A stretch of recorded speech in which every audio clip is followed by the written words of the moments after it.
বৈশ্বিক মঞ্চে কোনোভাবেই থামছে না ইরানের সঙ্গে পশ্চিমাদের সংঘাত, সময়ের সঙ্গে সঙ্গে আরও তীব্র হচ্ছে।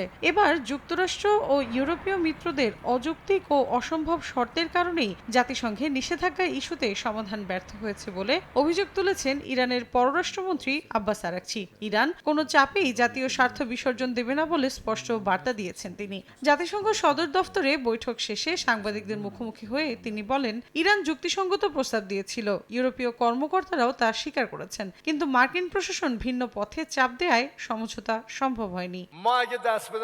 একই সুরে কথা বলেন প্রেসিডেন্ট মাসুদ পেজেশকিয়ানো। স্থানীয় সময় মঙ্গলবার জাতীয় কুস্তি দলের সম্মাননা অনুষ্ঠানে যোগ দিয়ে তিনি বলেন, বিদেশি অবরোধ বা চাপ সত্ত্বেও ইরান মাথা নত করবে না। নিষেধাজ্ঞা যতই আসুক, নিজস্ব শক্তির ওপর নির্ভর করলেই যেকোনো লক্ষ্য পূরণ সম্ভব বলেও স্পষ্ট বার্তা দেন তিনি।